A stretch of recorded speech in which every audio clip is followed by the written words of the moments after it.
থেকে যারা দুধ পান করে নিয়মিত 2 বছর যারা পান করে তাদের দাঁত শক্ত হয়, তাদের চক্ষু ভালো হয়, তাদের মেধা ভালো হয়, তাদের হার্ট ভালো হয়, তাদের বাল্ব ভালো হয়, তাদের লাংস ভালো হয়, তাদের পিত্ত ভালো হয়, তাদের পাকস্থলী ভালো হয়। পাক্কা 2 বছর 2.5 বছর যদি মায়ের দুধ পান করে আল্লাহর রহমতে গলার কণ্ঠ ভালো হয়, গলায় আওয়াজ বেশি হয়।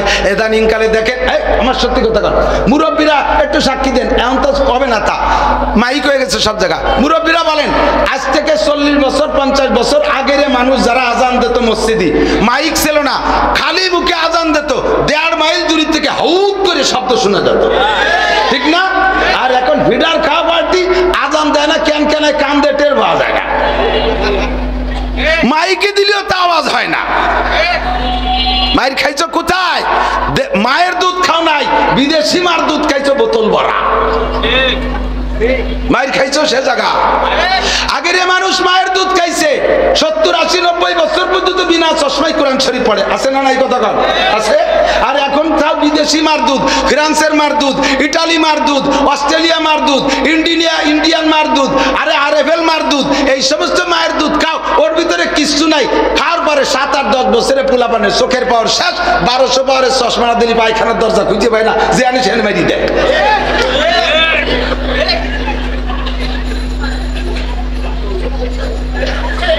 মহিলারাও গেছে অলস হইয়া। এই ডাক্তারদের কাছে তো ডাক্তারদের এরিয়া, ডাক্তারের অভাব নাই। আমি তো ডাক্তারি বিদ্যা পড়ি নাই, তবে আমি যা কিতাবে পড়ছি তা ডাক্তারি বিদ্যার সাথে মিশবে, কারণ আমি যা কিতাব পড়ছি সে সারা পৃথিবীর শ্রেষ্ঠ ডাক্তার বিশ্বনবী মুহাম্মদ রাসূলুল্লাহ সাল্লাল্লাহু আলাইহি সাল্লাম। কথা বলেন ঠিক ঠিক না? আজ থেকে 30 বছর আগে পৃথিবীতে থাকুক আর না থাকুক, কমপক্ষে বাংলাদেশে 30-35 বছর আগে ব্রেস্ট ক্যান্সার রোগী পাওয়া যেত না। ব্রেস্ট ক্যান্সার, স্তনপাচন রোগীর নামই শুনি নাই ব্রেস্ট ক্যান্সার। ইদানিং হাজার হাজার ব্রেস্ট ক্যান্সার রোগী আসে কোত্থেকে? মেয়েদের বাচ্চা ডেলিভারির পরে আল্লাহ তাআলা তার স্তনের ভিতরে ওই বাচ্চাটা মেহমান, তার মেহমানদারি আল্লাহ মায়ের স্তনে পাঠিয়ে দিয়েছে। গাঢ় গাঢ় দুধ, ওই দুধের নাম শাল দুধ, ওই দুধের ভিতরে তার সব রোগের চিকিৎসা রয়েছে, ওই দুধের ভিতরে তার বহু কিছু রয়েছে। এখন মারা বাচ্চা পেটে আসার সাথে সাথেই আগের থেকে ফিডার বালতি বুলতি কিনা সারা, বাচ্চারে দুধ খাইতে দেবে না, শরীর ঢিলা ঢালা হয়ে যাবে, সে ইয়াং থাকবে না, বয়সী দেখা যাবে। এই জন্য শরীর ঠিক রাখার জন্য বাচ্চারে দুধ খাইতে দেবে না। এবার এই গাঢ় দুধ তার স্তনের মধ্যে, আমি ভালো বিজ্ঞ মুসলিম ইমানদার ডাক্তারের এই অভিমত আমি তার থেকে শুনেছি, পড়েছি, আমি দেখেছি। উনি বলেন এই ব্রেস্ট ক্যান্সারের কারণ হলো এই স্তনের ভিতরে যে দুধটা, গাঢ় দুধ, শাল দুধ, এইটা যদি বাচ্চাকে না খাওয়ায়, এইটা স্তনের মধ্যে থাইকা ধীরে ধীরে ধীরে ধীরে আরো গাঢ় হয়, আরো গাঢ় হয়, এরপরে সেটা যে রোগে পরিণত হয়, ওইটা গাঢ় হয়ে পুজ হয়ে যায়, এরপরে সেটা স্তন ক্যান্সারে পরিণত হয়। আল্লাহু তাআলা আলহামদুলিল্লাহি রাব্বিল আলামিন। وقال تعالى إن الذين قالوا ربنا الله ثم استقاموا تتنزل عليهم الملائكة ألا تخافوا ولا تحزنوا وأبشروا بالجنة التي كنتم توعدون نحن أولياؤكم في الحياة الدنيا وفي الآخرة ولكم فيها ما تشتهي أنفسكم ولكم فيها ما تدعون نزلا من غفور رحيم. وقال محمد رسول الله صلى الله عليه وسلم إذا وضع الميت في قبره يأتيه ملكان فيجلسانه فيسألانه من ربك وما دينك ومن هذا الرجل الذي بعث فيكم إلى آخر الحديث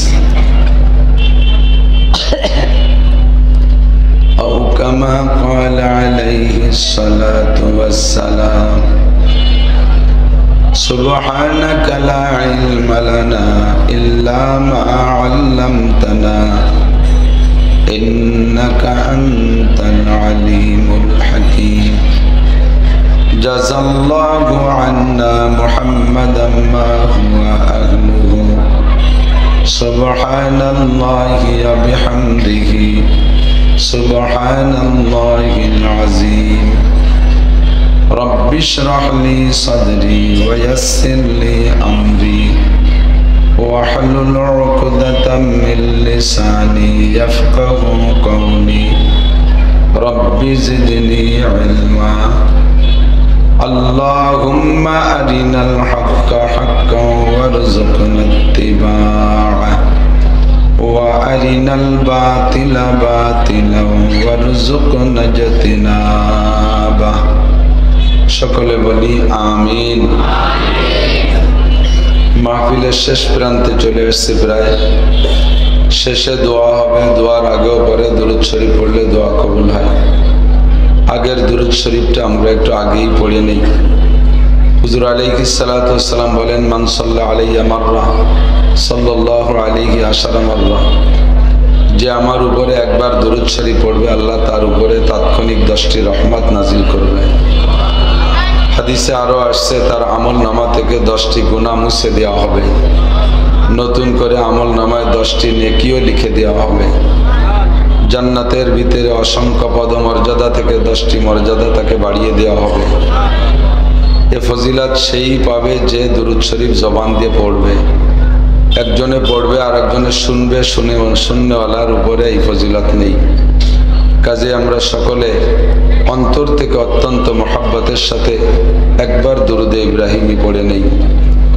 আল্লাহুম্মা সাল্লি আলা মুহাম্মাদিন ওয়া আলা আলি মুহাম্মাদ কামা সাল্লাইতা আলা ইব্রাহিম ওয়া আলা আলি ইব্রাহিম ইন্নাকা হামিদুম মাজিদ।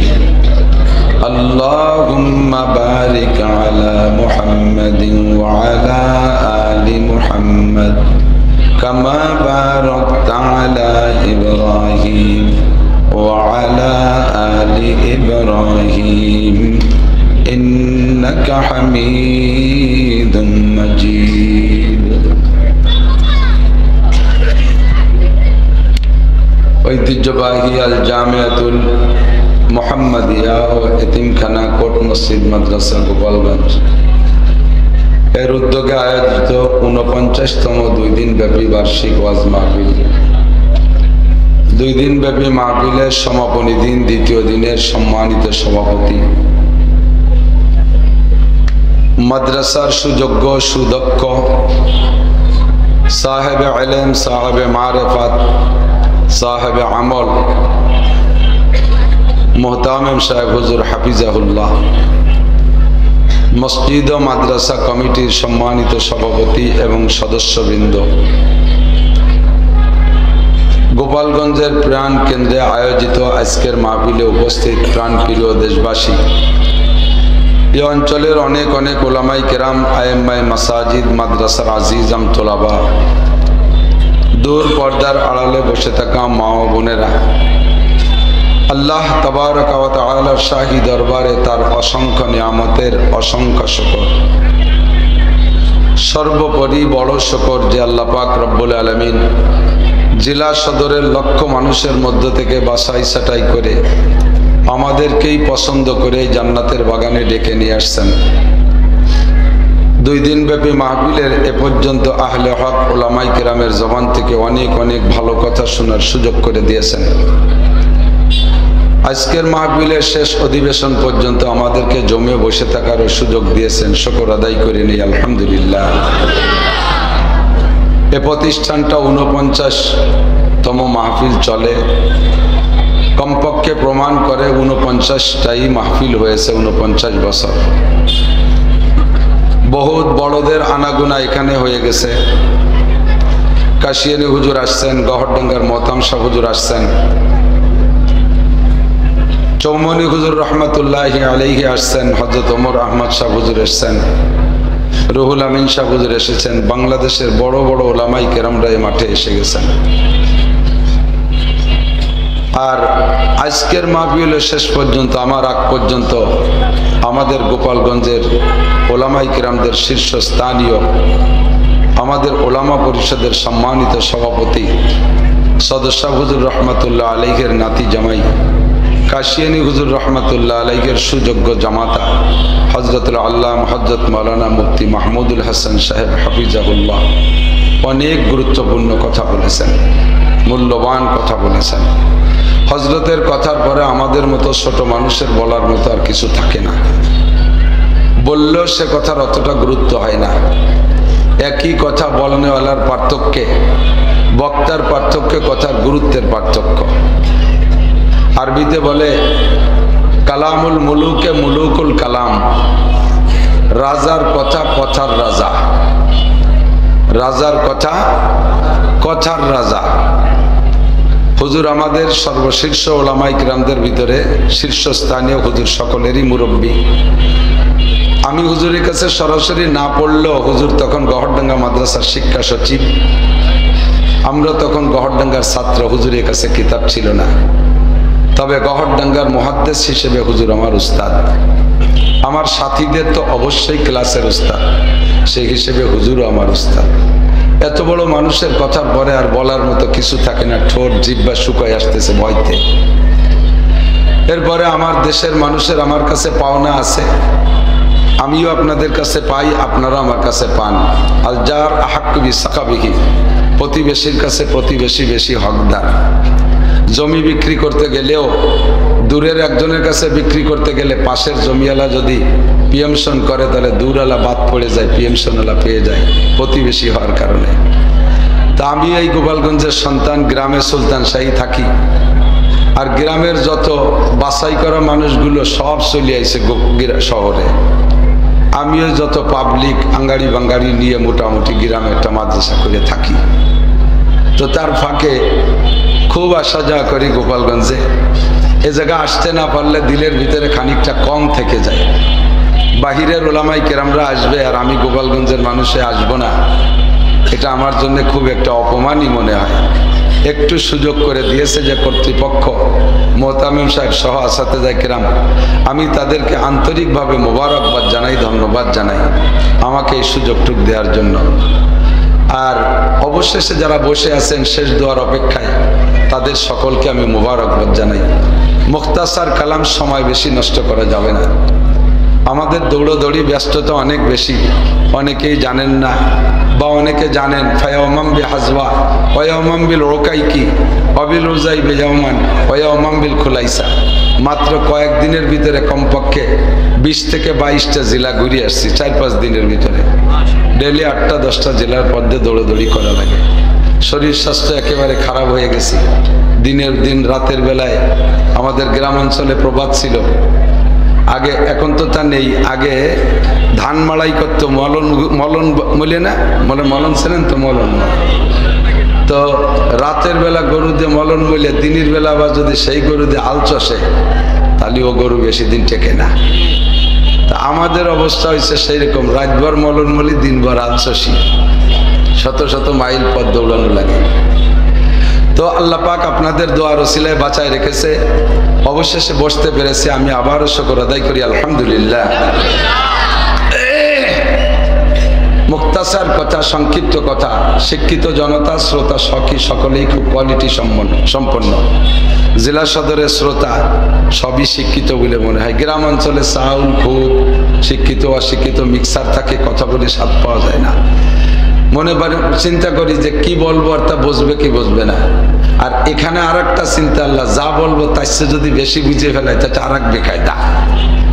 তো কায়দা বেকায়দা নিয়েই সকলের দৃষ্টি আকর্ষণ করে আমি একটা কথা বলতে চাচ্ছি, সেটা হলো আল্লাহ পাক রব্বুল আলামিনের কতগুলো নাম আমাদের জানা আছে। আল্লাহ পাকের জাতি নাম একটা। জাতি নাম কয়টা?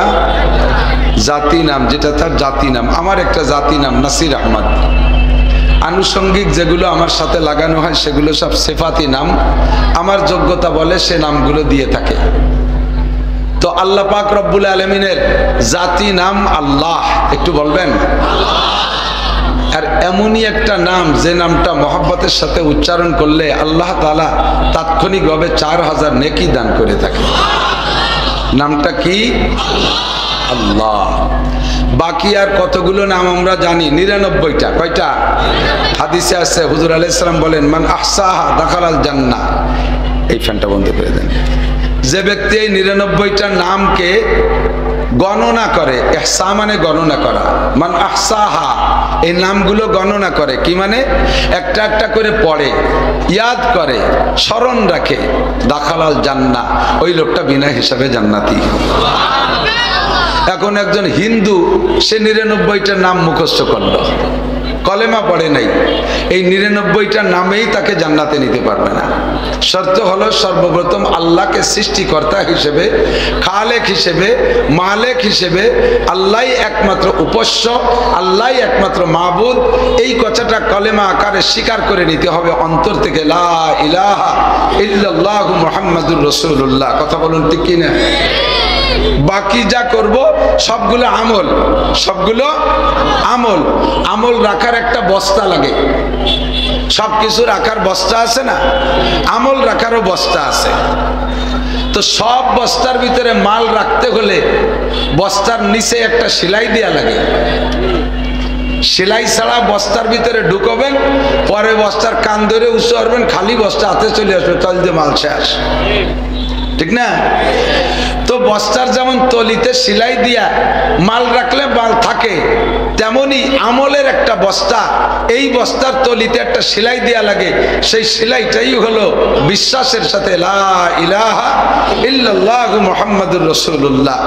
নইলে আমরাও যেমন আমল করি এরকম নেক আমল কিন্তু অমুসলমানরাও করে। শুধু নামাজই নেকামল না, শুধু রোজাই নেকামল না, শুধু হজই নেকামল না, শুধু তবলিগই নেকামল না, শুধু জিকির তিলাওয়াতই নেকামল না, সত্য কথা নেকামল, মাপে কম না দিয়া নেকামল, না মাপে বেশি না আনা নেকামল, মানুষকে সৎপথ দেখাই দেয়া নেকামল, মানুষের সাথে 2 নম্বরই 9 নম্বরই 6 নম্বরই না করা নেকামল। কথা বলেন। আর এই গুণগুলো হিন্দুদের মধ্যে আছে না নাই? খ্রিস্টানদের আছে না নাই? আমি গিয়েছিলাম গত 6-7 বছর আগে একবার এই জাতীয় সংসদ নির্বাচনের সময় মালয়েশিয়া। ওই সময় বাংলাদেশের 3-4 দিন সরকার একেবারে খুব কঠোরভাবে সব সভা সমিতি বন্ধ করে দিল, যে মাহফিল হবে না। মাহফিলের ভিতরে এসে ওলামায়ে কেরাম রাজনীতির আলোচনা করে, নেগেটিভ পজিটিভ বলে, কাজেই হুজুররা বাদ, মাহফিল হবে না। তো চিন্তা করলাম যে মাহফিল যখন বাংলাদেশে হবে না, একটা কিছু তো করিয়ে খাচ্ছি হবে, যে কয়দিন না হয় সে কয়দিন। আমাদের এই এলাকায় যখন কিষেনকে কাজ থাকতো না, সে সময় কাশি কোদাল নিয়ে পশ্চিমে চলে যেত, মনে আছে?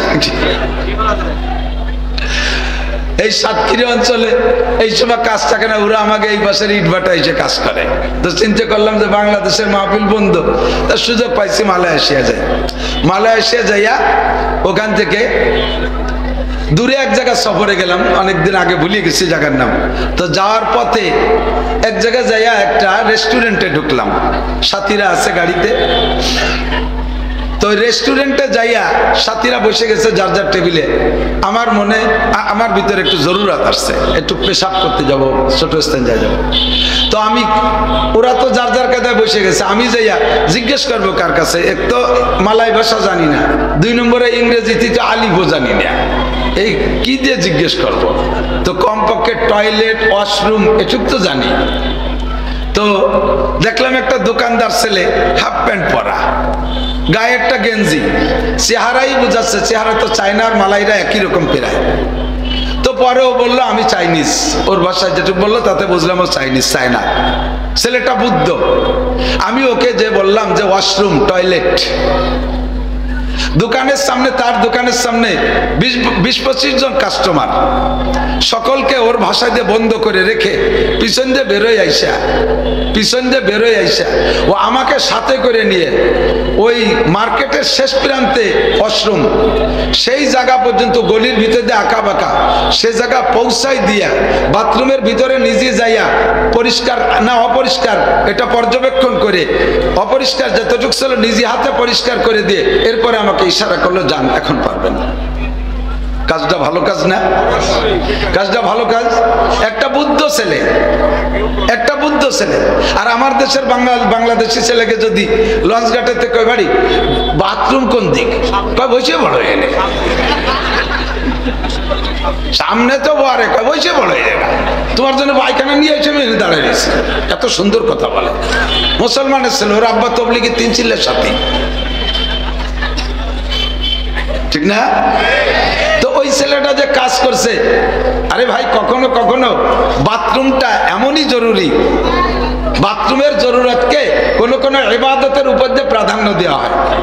আপনার যদি কঠিনভাবে বাথরুম চাপে, সেই অবস্থায় আপনি নামাজও পড়বেন না, নামাজ পড়া মাকরু, জরুরত সেরে আসবেন। মসজিদ দেখাই দিলে যেমন নেকি হয়, কখনো কখনো প্রয়োজন সাপেক্ষে বাথরুম দেখাই দিলে তার চেয়ে একটু কম হয় না। এই ছেলেরা নেকি করছে, আমারে বাথরুম দেখা দিচ্ছে, অবশ্যই নেকি হয়েছে, কিন্তু ওর নেকি রাখছে যে বস্তায়, ও বস্তার তলিতে সেলাই নাই। সমস্যা কোথায়? ওরে এমন বহু নেক কাজ আছে কিন্তু তলিতে সেলাই নাই। খ্রিস্টানের বস্তার, আমলের বস্তার তলিতে সেলাই নাই, হিন্দুদের বস্তার তলায় সেলাই নাই, খ্রিস্টানদের বস্তার তলায় সেলাই নাই। আমাদের বস্তার তলায় সেলাই দিতে হয় কি দিয়ে? লা ইলাহা ইল্লাল্লাহ মুহাম্মাদুর রাসূলুল্লাহ। বস্তার তলায় সেলাই হয়ে গেছে। নামাজ রাখবা ভিতরে থাকবে, রোজা রাখবা ভিতরে থাকবে, হজ রাখবা ভিতরে থাকবে, তিলাওয়াত রাখবা ভিতরে থাকবে, ভালো কথা বলবা ভিতরে থাকবে, দান খয়রাত করবা ভিতরে থাকবে। এবার বস্তারে আবার হেফাজত করতে হবে। দিক তাকান, সেলাই দিয়েছেন কিন্তু বস্তার তলায় বড় বড় দুটিয়া বিলে ইন্দুর লেগে আছে। বিলে ইঁদুর, যারা বিল অঞ্চলের মানুষ, নিজলে উলপুর কংসুর এই পাশে পূব এলাকায় যারা, তারা বিলে ইঁদুর চেনেন। কেসা ইঁদুর, সেই ইঁদুরই বিলে তাড়া করে দাবড়ায়, ঠিক না? মানুষ পর্যন্ত দাবড়ায়, বেশ ইচ্ছে বড়, 1-1.5 কেজি ওজন হবে। এইরকম মোটা মোটা দুটিয়া বিলে ইঁদুর বস্তার তলে লাগানো। আপনি যদি বিলাই ইঁদুর দুইটাকে না মারেন, তাহলে সেলাই দিয়েছেন কিন্তু ভিতরে আমল থাকবে না। তল দিয়া বস্তার নিচে ছিদ্র করে আন্ডারগ্রাউন্ডে বাংকার খুঁজে সব মাল নিয়ে যাবে। সেই দুইটা ইঁদুরের নাম, একটা হলো শিরিক আর একটা হলো কুফর। একটার নাম শিরিক আর একটার নাম কুফর। কথা বলেন? শিরকের ইঁদুরকে পিটাইয়া মারো, আল্লাহ কা লা তুশরিক বিল্লাহ ইন্নাশ শিরকা লা যুলমুন আযীম। ওয়ানাশকুরুকা ওয়ালা নাকফুরুকা, ওয়ানাশকুরুকা ওয়ালা নাকফুরুকা, লা ইন শাকারতুম লা আযীদান্নাকুম ওয়ালা ইন কাফারতুম ইন্না আযাবি লাশাদীদ। শিরকের ইন্দুরে বস্তা থেকে মাল বের করে নিয়ে যায়, কুফরের ইন্দুরে বস্তা থেকে মাল বের করে নিয়ে যায়। আরেকটা আছে আমাদের বিষাক্ত একটা বিষ আছে, ওই বিষটা বস্তার মধ্যে থাকলে বস্তার তলা যদি কেউ কেটেও না নিয়ে যায়, ভিতরের মালকে পচায়া নষ্ট করে দেয়, ভিতরের অরিজিনাল মালকে পচায় নষ্ট করে দেয়। ওইটার নাম হলো বেদাত। ওটার নাম কি? বেদাত। বলতে যে 3টে কথা বলে ফেললাম, তাহলে আমরা পড়বো লা ইলাহা ইল্লাল্লাহ মুহাম্মাদুর রাসূলুল্লাহ।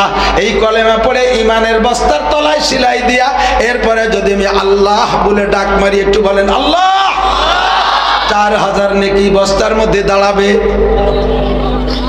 এরপরে আল্লাহ পাকের 99টা নাম বলবেন, উচ্চারণ করবেন, নেকি পাইবেন। এর মানে হলো 99টা নামকে জবানে বইলে আপনি তার তর্জমা বুঝে সে অনুযায়ী আল্লাহকে আপনি স্বীকার করবেন। আপনি যেমন ইমানে, আমার যুবকরা আমার দিক, ইমানে মুজমাল পড়েছি, বলেন আমানতু বিল্লাহি কামা হুয়া। বিশ্বাস করি আল্লাহকে যেমন আল্লাহ তেমন। কতক্ষণ? আল্লাহর মাথা কত বড় আমার জানা দরকার নাই, আল্লাহর চোখ কত বড় আমার জানা দরকার নাই, আল্লাহর কতগুলো চোখ আমার জানা দরকার নাই, আল্লাহর হাত কি গণেশের মতো 10 কান না তার চেয়ে বেশি, এটা আমার গোনার দরকার নাই। আল্লাহ কোন দিক তাকায় রয়েছে ওটা আমার জানা দরকার নাই। কামা হুয়া, আল্লাহ যেমন তেমন। আল্লাহরে দেখি নাই, না দেখে আল্লাহর অস্তিত্বের উপরে বিশ্বাস করি। কামা হুয়া বি আসমাইহি, আল্লাহর যত নাম আছে সমস্ত নামের সাথে তারে স্বীকার করি। ওয়াসিফাতিহি, আল্লাহর যত গুণ আছে, আল্লাহর যত গুণ আছে সব গুণ আমি বিশ্বাস করি।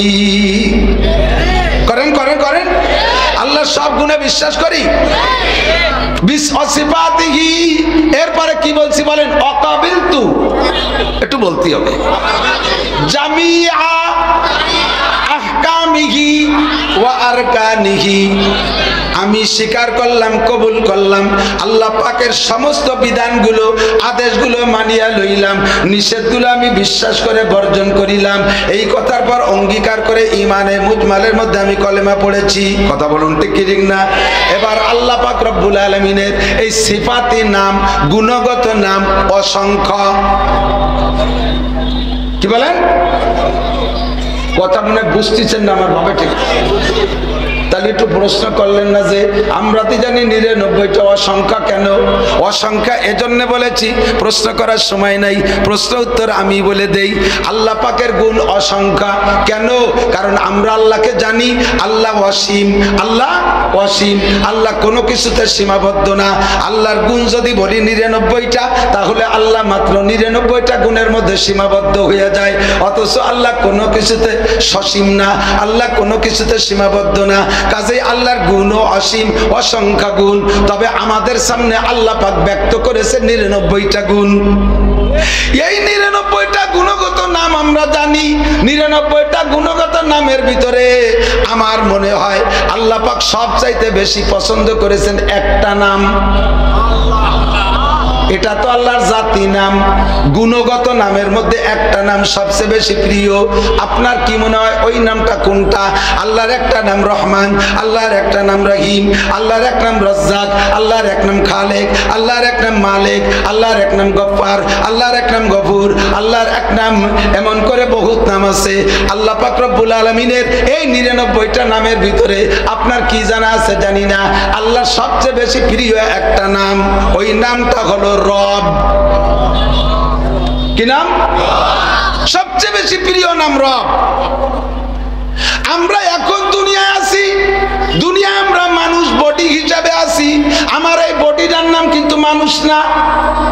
ভালো করে বোঝেন, আমার এই বডিটার নাম মানুষ না।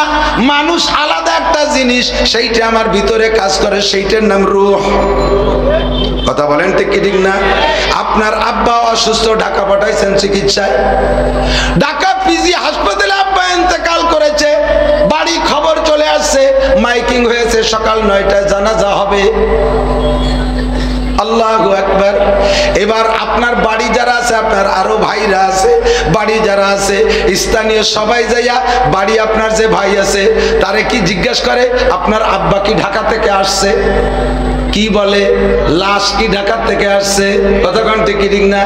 লাশ ঢাকা থেকে আসছে। আরে লাশ ঢাকা থেকে আসছে, আসবে যে লাশ, সে লাশ তো তার বাপ, কিন্তু মরার পরে আর আব্বা কয় না। তোমার আব্বা কি ঢাকা থেকে আসছে? তোমার কাকা কি ঢাকা থেকে আসছে? তোমার দাদা কি ঢাকা থেকে আসছে? লাশ কি ঢাকা থেকে আসছে? জিজ্ঞাসা করে। এই কথা ঠিক ঠিক না? কি না থাকার কারণে বলেন তো? রুহুটা না থাকার কারণে। কি না থাকার কারণে? রুহুটা না থাকার কারণে। কাজে এই বডির নাম মানুষ না, অরিজিনাল মানুষ হলো রুহুটা। কিয়ামত পর্যন্ত যত রুহু দুনিয়ায় আসবে, আসবেই আসবে। আল্লাহর রাসূল বলেন, মা মিন নাসামাতিন কায়নাতিন ইল্লা ওয়াহিয়া কায়নাতুন। আল্লাহ পাক রূহের জগতে যত রুহু বানাইছে, সমস্ত রুহুকে আল্লাহ তাআলা দুনিয়ায় পাঠাবেন।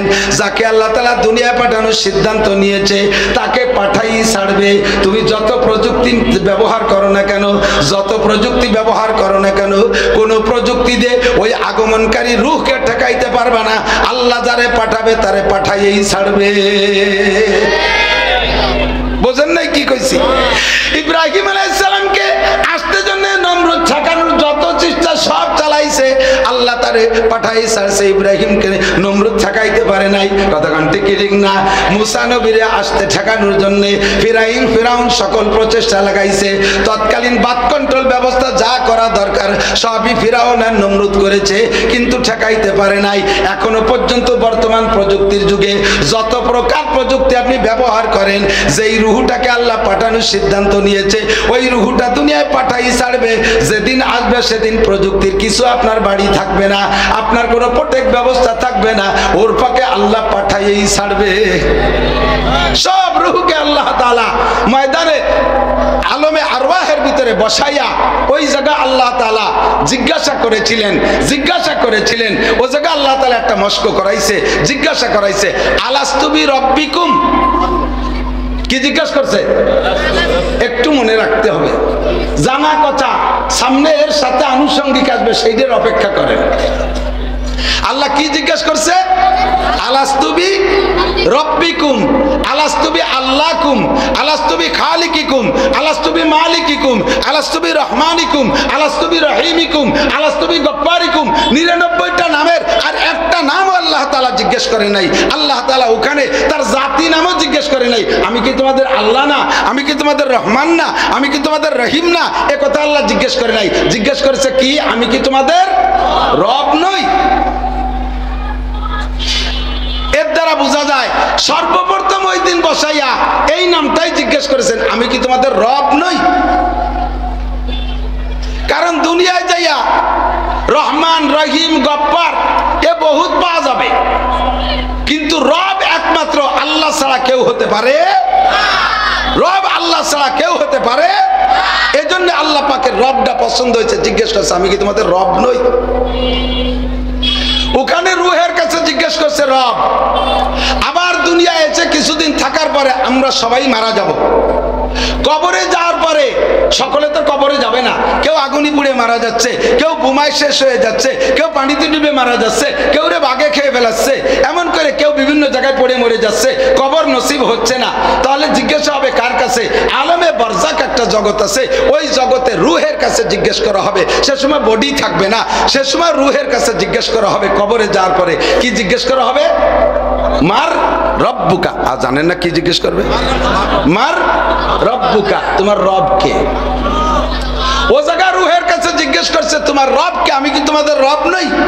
আবার কবরে যাওয়ার পরে বডির থেকে রুহ যখন আলাদা হয়ে যাবে তখনও জিজ্ঞাসা করা হবে কি? তোমার রব কে? বোঝা যায় আল্লাহ পাক এই রব শব্দটাকে খুব পছন্দ করেছেন। ও জায়গা আমরা যখন বলেছিলাম কালু বালা, সকলে বলে, মনে আছে নাকি? মনে আছে? আল্লাহ আলাস্তুবি রব্বিকুম জিজ্ঞাসা করেছিল, মনে আছে? কার কার মনে আছে? কি কিছু বোঝে না, কি মনে আছে? আপনার ভাষা কিনা ছিল? কোন মনে আছে? বলতে ভাষা কিনা ছিল আপনার আব্বা? কে মনে নাই?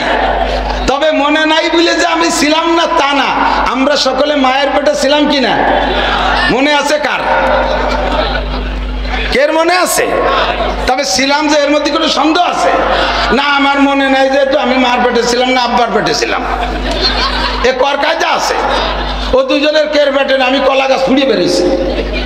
মায়ের পেটে ছিলাম এর মধ্যে সন্দেহ নাই, তবে আমার মনে নাই।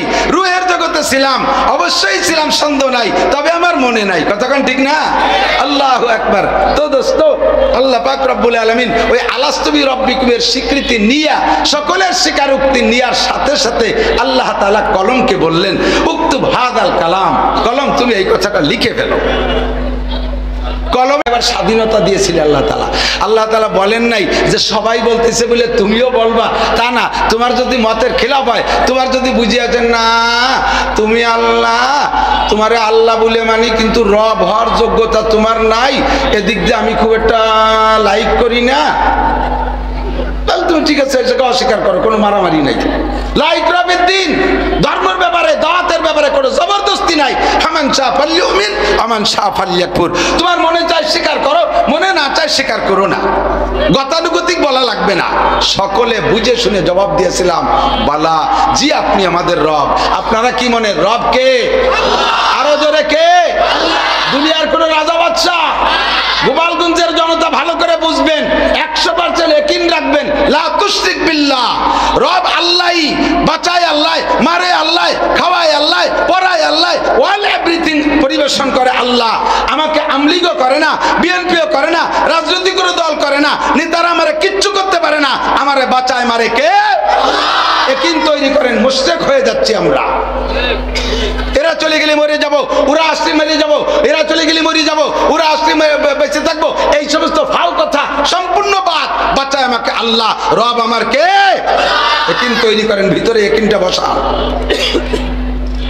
আল্লাহ পাক রব্বুল আলামিন এই রবের স্বীকারোক্তি নিয়ে কলম রেখেছে, লেখো।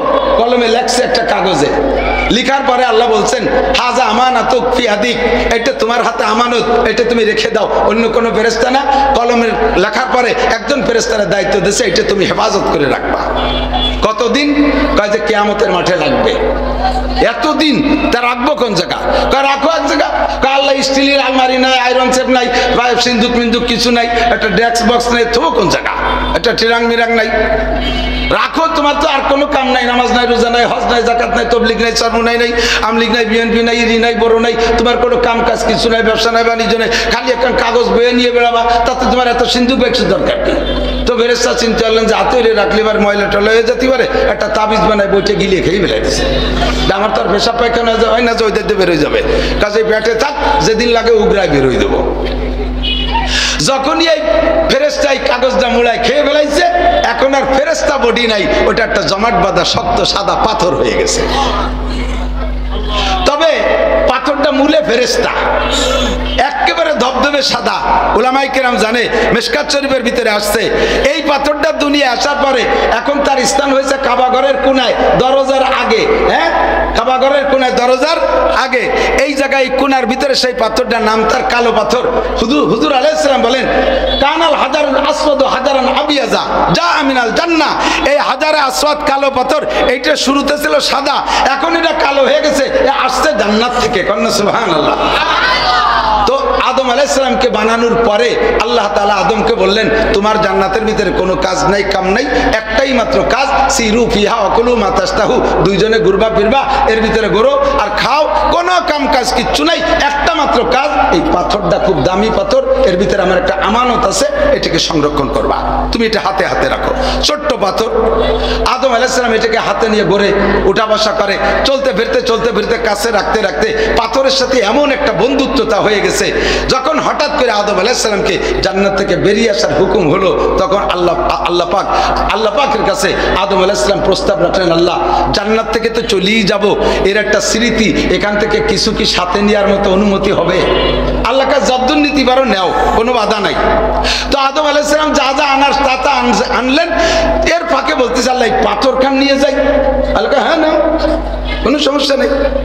এখন যেই পাথরের একদিন টেনিস বলের মতো খেলনার মতো নাড়াচাড়া হাতের নাচাই নিয়ে বেড়াইছে, আজকে সেই পাথর জান্নাতের জমিন থেকে আদম আলাইহিস সালাম দুই হাত দিয়ে টাইনে উঠতে পারে না, ওটাই না। এখন আদম আলাইহিস সালাম আল্লাহ এ পাথর এত ওজন হয়ে গেল কিভাবে, তো বুঝতে পারতেছি না, এ পাথর ওঠে না কা? আল্লাহ কয় পাথর ওঠো না কা?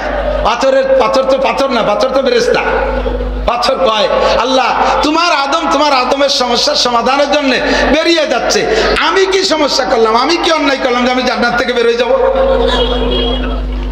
আল্লাহ পাক বললেন তুমি কোনো অন্যায়ের কারণে বেরিয়ে যাচ্ছ তা না, আমার আদম তোমার বন্ধু বানায় এনেছে, সে সাথে করে নিতে চায়। এক, দুই নম্বরে তোমার বডি কোয়ালিটি যেমন আমার দুনিয়ায় আদম সন্তানের সিনার ভিতরে বাম দুধের দু আঙ্গুল নিচে আলা ইন্না ফিল জাসাদিল মুদগা ইজা সালুহাত সালুহাল জাসাদু কুল্লুহু ওয়া ইজা ফাসাদাত ফাসাদাল জাসাদু কুল্লুহু আলা ওয়া হিয়াল কলব। আমার বান্দা আদম সন্তানের ভিতরে প্রত্যেকের বাম দুধের দু আঙ্গুল নিচে সিনার ভিতরে তোমার বডি কোয়ালিটি যেমন এইরকম একটা পাথর সৃষ্টিগতভাবে আমি ভিতরে সেট করে দেব। এই পাথরটা তার সিনার ভিতরে, ওইটার নাম হবে কলব। আরবিতে কি বলে? কলব। ইংরেজিতে হার্ট, বাংলায় হৃৎপিণ্ড। এই কলবটা ভিতরে থাকবে, ওইটা তুমি যেমন সাদা, তার সিনার ভিতরে ওই পাথরটা যেমন সাদা থাকবে, একেবারে নিট অ্যান্ড ক্লিন, পরিষ্কার পরিচ্ছন্ন।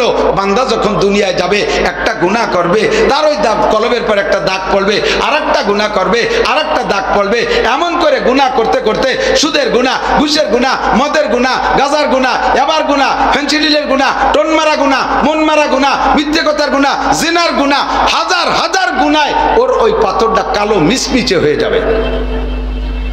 এবার তোমার দুনিয়ায় জায়গা হবে অন্য কোনো জায়গা না, আমেরিকার হোয়াইট হাউস না, ভারতের সংসদ ভবন না, বাংলাদেশের সংসদ ভবন না, তোমার জায়গা হবে দুনিয়ায় যাইয়া কাবা ঘরের ভিতরে। আর আমার বান্দারা, এই গুনাহগার বান্দারা সারা দুনিয়া থেকে ইয়াতুকা রিজালান ওয়া আলা কুল্লি দামিরি ইয়াতিনা মিন কুল্লি ফাজ্জিন আমিক। আমার সারা পৃথিবীতে থেকে এই গুনাহগার বান্দাগুলো যার যার এই কালো পাথরটা নিয়ে তোমার কাছে আসবে আর তোমার গায়ে চুমু খাবে। চুমু খাওয়ার সঙ্গে সঙ্গে তার কলবের দাগগুলো তোমার গায়ে লাগিয়া তুমি একদিন কালো হয়ে যাবা। আর তোমার গায়ে স্পর্শ করার কারণে আমার বান্দার সিনের ভিতরের ওই কালো পাথরটা সাদা করে নিয়ে বেগুনা মাসুম হয়ে বাড়ির দিকে ফিরে যাবে। আমার বান্দার এই উপকারটুক হবে তুমি দুনিয়ায় গেলে। এখন বলো যাবা কিনা? আল্লাহ যদি আমার দ্বারা এত বড় খেদমত হয় তাহলে আমি যাব। তো আদম আলাইহিস সালাম সেই পাথর নিয়ে আসছেন। এরপরে পিছনে লম্বা কিচ্ছা। তো দোস্ত আমাদেরকে মস্ক করাইছেন আল্লাহ পাক রব। কিসের মস্ক? রব। বলেন কি? রব কে? আল্লাহ কি? রব। রব কে? আল্লাহ কি? রব। এবার রব বোঝেন কারে কয়? রব তো বুঝতে হবে।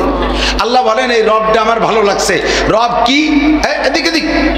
রব হলেন এনি ম্যান এভরিবডি, শুধু মানুষ না, সমস্ত প্রাণীর যার যখন যা দরকার, বোঝে নাই?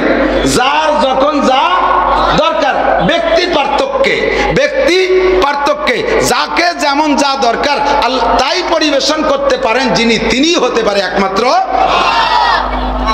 ঠিক কিনা? মুরগির বাচ্চা ডিম ইত্তে বেরোইয়া 3 মাস দুধ খায় না খুদ খায়? মুরগির বাচ্চা ডিম ইত্তে বেরোয় কি খায়? দুধ খায় না 3 মাস? পরে খুদ ধরে, আগেই খুদ খায়। ঠিক না? মানুষের বাচ্চা জন্মের পরে মানুষের মা, মানুষেও যেমন রুটি খায়, গোশ খায়, ভাত খায়, ওর বাচ্চাটাও কি জন্মের পরে রুটি গোশ খাইতে পারে? শায়ের বলে তেফলেরা গার না দিহি বর যায় শির, তেফলে মিসকিনরা আজানান মুর্দাগির। চার পারা কদরে তাকাত পারেনে বরজইফা কদরে হিম্মত কারেনে, মুর্গা के अजबै जबेरू आयद रूजी तलबाद आदमी जादान दारद खेरा दोआ कलो तमीज। अल्लाहु আকবার। আরে মানুষের বাচ্চা জন্মের পরে 2 বছর পর্যন্ত দুধ খায়, ওর দুধের ব্যবস্থা আল্লাহ পাক রব্বুল আলামিন করে দিয়েছে। সব আব্বা মা ফিডার কিনতে পারবে না, সব আব্বা মা ডানো কিনতে পারবে না, সব আব্বা মা স্টারশিপ কিনতে পারবে না, আরে ফ্লাক্স ফিডারের ব্যবস্থা সবাই করতে পারবে না। জন্মসূত্রে আল্লাহ পাক প্রত্যেকটা মায়ের স্তনে 2টা ফ্লাক্স ফিডার দিয়ে দিয়েছে।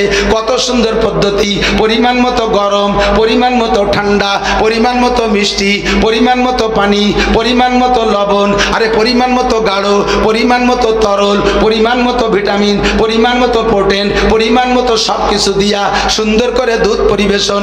এইটা দুনিয়ার কোনো রাজা বাচ্চার দ্বারা সম্ভব না, এইটা দুনিয়ার কোনো বিজ্ঞানীর দ্বারা সম্ভব না। এই সুন্দর পরিবেশন করতে পারে কে? একটা গাভীতে 20 কেজি দুধ হয়, আমি দেখেছি 20 কেজি দুধ গাভীর স্তন থেকে বের করতে তার 4টে বান। 4টে বানের মুখে কয়টা ছিদ্র? 4টে ছিদ্র। কতক্ষণ না না গাই সম্পর্কে খবর নাই, আমি গাভী পালি, আমার জানা আছে। গাভীর বানে 4টে ছিদ্র, 4টে ছিদ্র দিয়ে 20 কেজি দুধ বের হয়। তার মানে এক এক বান দিয়ে 5 কেজি করে দুধ বের হয়। 5 কেজি দুধ একটা ছিদ্র দিয়ে বের হয়। আর মায়ের স্তন থেকে বাচ্চাতে 1 পোয়া 1.5 পোয়া 1/2 কেজি দুধ পান করে। এই 1 পোয়া 1.5 পোয়া 1/2 কেজি দুধ বের করতে আল্লাহ পাক 2টে ছিদ্রের উপর নির্ভর করেন নাই, 2টে ছিদ্র আল্লাহ রাখেন নাই। ওই দুধ বের করার জন্য 16 32টা ছিদ্র আল্লাহ ব্যবহার করেছে। কেন ব্যবহার করেছে? এই 16-32টা ছিদ্রের মুখে 32টা মেশিন আছে, 32 প্রকারের মেডিসিন আছে। মুখের ভিতরে 32টা দাঁত হবে, ওই 32 ছিদ্রের ভিতরে ছিদ্র দিয়া দাঁত দুধ আসবে মুখের ভিতরে। ওই মেশিনের ভিতরে ওখানে আল্লাহ মেডিসিন দিয়েছে। মুখের যে 32টা দাঁত, 32টা দাঁতের 32 রকম অনুভূতি, 32 রকম শক্তি। কথা বলেন ঠিক ঠিক না? সামনের দাঁতগুলো কাটার মেশিন, সামনের দাঁত দিয়ে কাটে না, আর ওই গোড়ার দিকের দাঁত হলো জাতা কল। সামনের দাঁত দিয়ে কুচকুচরে কাটা যায়, কিন্তু চাবানোর মজা কি পাওয়া যায়?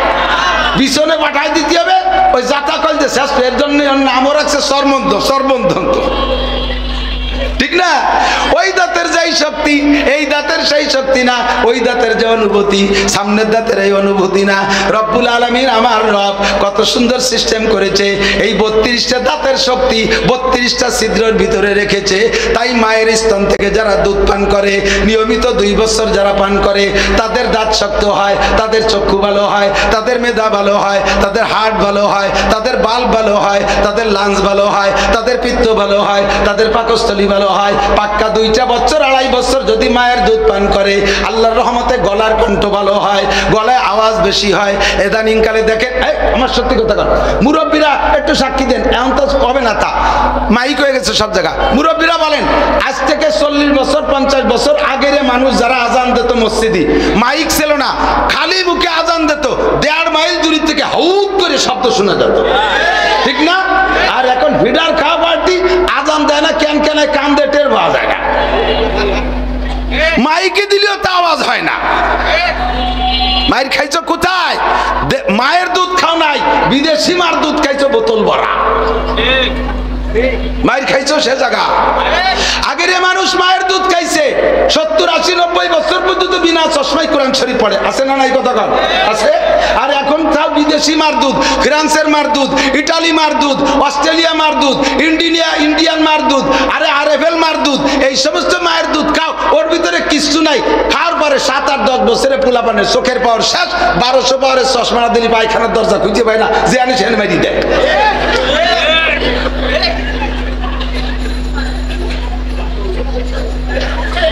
মহিলারাও গেছে অলস হইয়া। এই ডাক্তারদের কাছে তো ডাক্তারদের এরিয়া, ডাক্তারের অভাব নাই। আমি তো ডাক্তারি বিদ্যা পড়ি নাই, তবে আমি যা কিতাবে পড়ছি তা ডাক্তারি বিদ্যার সাথে মিশবে, কারণ আমি যার কিতাব পড়ছি সে সারা পৃথিবীর শ্রেষ্ঠ ডাক্তার বিশ্বনবী মুহাম্মদুর রাসূলুল্লাহ সাল্লাল্লাহু আলাইহি সাল্লাম। কথা বলেন ঠিক ঠিক না? আজ থেকে 30 বছর আগে পৃথিবীতে থাকুক আর না থাকুক, কমপক্ষে বাংলাদেশে 30-35 বছর আগে ব্রেস্ট ক্যান্সার রোগী পাওয়া যেত না। ব্রেস্ট ক্যান্সার, স্তনপাচন রোগীর নামই শুনি নাই ব্রেস্ট ক্যান্সার। ইদানিং হাজার হাজার ব্রেস্ট ক্যান্সার রোগী আসে কোত্থেকে? মেয়েদের বাচ্চা ডেলিভারির পরে আল্লাহ তাআলা তার স্তনের ভিতরে ওই বাচ্চাটা মেহমান, তার মেহমানদারি আল্লাহ মায়ের স্তনে পাঠিয়ে দিয়েছে। গাঢ় গাঢ় দুধ, ওই দুধের নাম শাল দুধ, ওই দুধের ভিতরে তার সব রোগের চিকিৎসা রয়েছে, ওই দুধের ভিতরে তার বহু কিছু রয়েছে।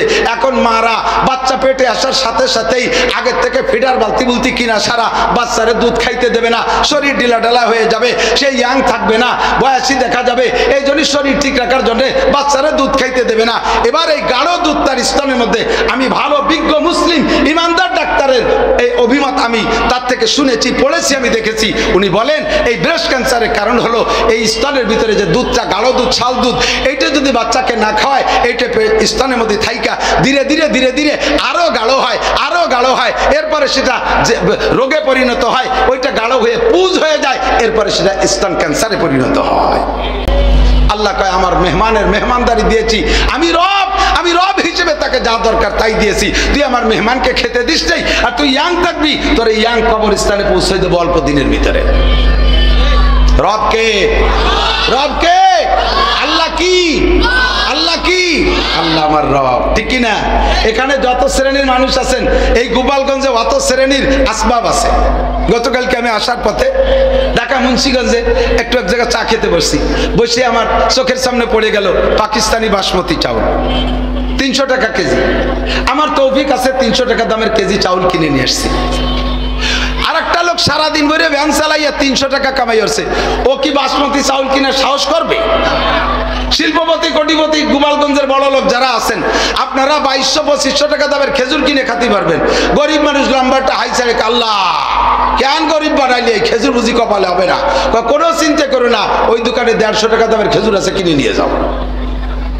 গোপালগঞ্জ মাছ বাজারে দেখবেন 2 কেজি 100 হইল, তার দাম 2500 টাকা। জমিদার পয়সাওয়ালা একজন 2500 টাকা দিয়ে শৈলেরটা কিনে নিয়ে আইছে। গরিব মানুষ লম্বাটা হাই ছাড়ে কয় দিন ভরে কামাই হচ্ছে 500 টাকা, তাহলে কি শরীর স্বাদ খাবো, পাবো না কোনো দিন? আল্লাহ কয় কোনো টেনশন করে না, ওই বংশের টাকি মাছ বানাই দিছি, তাই কয়টা কিনে খাও। বড় লোকের জন্য বড় ব্যবস্থা, ছোট লোকের জন্য ছোট ব্যবস্থা। সর্বপরিবেশন করেওয়ালা কে? আল্লাহ কি? রব। এই জন্য সবকিছু করতে পারে, ঠিক কি ঠিক না? যখন যা দরকার তখন তা সেভাবে ব্যবস্থা করেওয়ালা যিনি, তিনি আমার রব। আল্লাহকে নামটা আমার বড় পছন্দের। তুমি যেন রাজা বাদশাকে রব মনে করো না, তুমি যেন তুমি কি কয় বেড়া ক্যাডান্স কারিতাস বিআরডিবি স্বনির্ভর জাগরণী চক্র আশা প্রশিকা গ্রামীণ ব্যাংকের ডাইরেক্টরদেরকে রব মনে করো না। বাংলাদেশে যদি আশা না আসতো সব আশা মিস হয়ে যেত, গ্রামীণ ব্যাংকের টাকা না দিলি ধুয়ে মুছে সাফ হয়ে যেতাম, এই সমিতিগুলো না হলি মরিয়ে সাফ হয়ে যেতাম। তুমি আজকেই আবার কলেমা পড়ে নতুন করে মুসলমান হও, তুমি মুশরিক হয়ে গেছো, তোমার আকীদা চলে গেছে ওখানে। ছেলে চাকরি না করলে কি করতাম, আমার গাড়ি না থাকলে কি করতাম, আজকে বাড়ির আছে বিধায় ভাড়া দিয়ে খাচ্ছি, এই সমস্তগুলো শিরকি আকীদা। তোমার ইয়াকিন রাখতে হবে, খাওয়ায় আল্লাহ, পড়ায় আল্লাহ, বাঁচায় আল্লাহ, আল্লাহই আমার রব, আল্লাহ আমার ওই রবই আমার। আল্লাহ কয় রবটা আমার বড় ভালো লাগছে, আর বেশি ব্যাখ্যা দেবো না। এরপরে কয় এই রব যাতে ভুলে না যাস কাটতো, কারণ আখেরি পরীক্ষা আছে কবরে, সে জায়গাও রবের পরীক্ষা। কিসের পরীক্ষা? কবরে ফেরেশতা আসবে, আপনাকে বসাবে, ফাইজ লিসানিহি বসাবে, জিজ্ঞেস করবে মার রব্বুকা, কি বলবেন? মার রব্বুকা, তুমি কোন, তোমার রবকে কি বলবেন? রব্বি আল্লাহ, একটু বলেন রব্বি আল্লাহ।